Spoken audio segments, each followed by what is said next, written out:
Le biais de récence est un biais cognitif qui consiste à se remémorer plus facilement les derniers éléments mémorisés plutôt que les premiers. Une personne sous l'emprise du biais de récence croit que ce qui se passe maintenant se passera plus tard ou que cela continuera de se passer parce qu'elle ne perçoit pas ou n'a pas connaissance des données historiques. Elle vit donc dans l'ignorance du caractère cyclique des situations qui se présentent à elle. Ce biais peut poser un problème lorsqu'on gère un projet dont la progression n'est pas linéaire.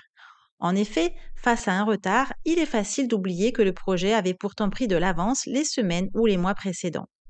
Pour éviter de vous retrouver face à des parties prenantes inquiètes ou injustement critiques, il est donc crucial de prendre en compte ce biais de récence lorsque vous communiquez avec elles.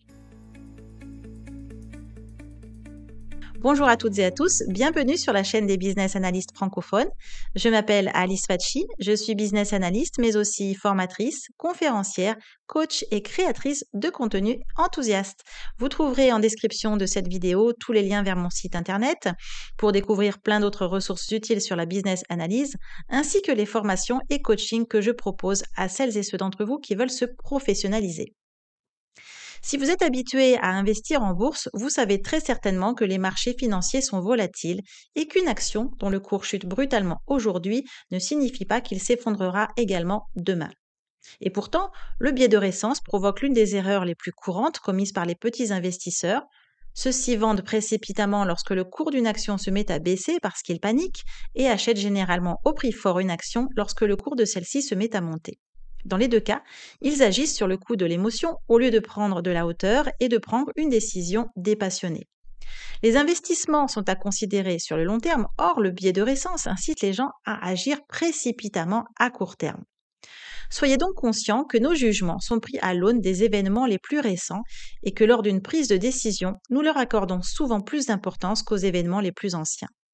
C'est donc réellement problématique, surtout lorsqu'on gère un projet cyclique, avec beaucoup de hauts et de bas, et que l'on doit en reporter à d'autres parties prenantes, que ce soit des managers, des clients ou autres collaborateurs.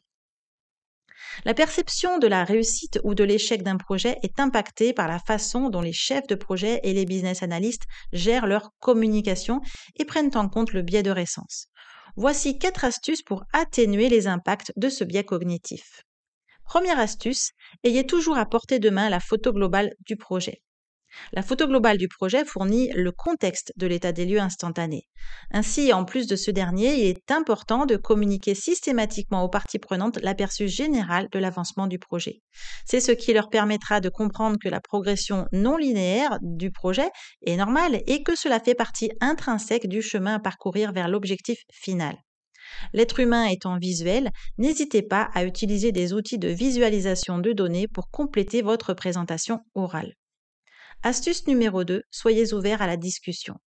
Considérez le biais de récence comme une sorte d'altération du jugement de vos interlocuteurs, les faisant parfois surréagir à court terme et ignorer le long terme. Après avoir communiqué la photo globale de l'avancement, donnez la parole à vos interlocuteurs. N'en ayez pas peur. Cela sera l'occasion de recueillir leurs craintes et leurs attentes, de leur répondre ou d'approfondir certains points. Donner de l'espace aux gens pour s'exprimer est un facteur clé de succès, dans la mesure, bien entendu, où vous savez encadrer cette prise de parole. Troisième astuce, utilisez des KPI pertinents. Disposer d'indicateurs de performance clairs et pertinents est une autre manière efficace de contourner le biais de récence. Assurez-vous donc, en amont de vos reportings, d'avoir mis en place un système de gouvernance adéquat. Celui-ci doit s'appuyer sur des KPI pertinents d'une part et de moyens pour les alimenter facilement avec des données à jour d'autre part.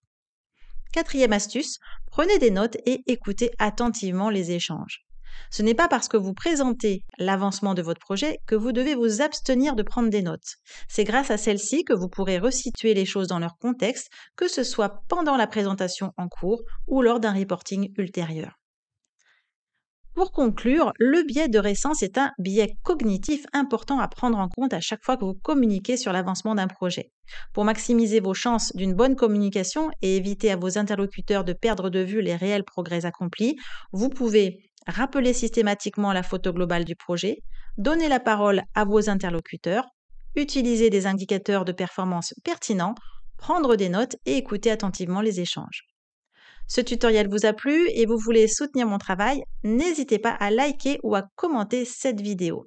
Enfin, pour en savoir plus sur le métier de business analyst et découvrir les formations et coachings que je propose, rendez-vous sur mon site internet bestofbusinessanalyst.fr. À très bientôt!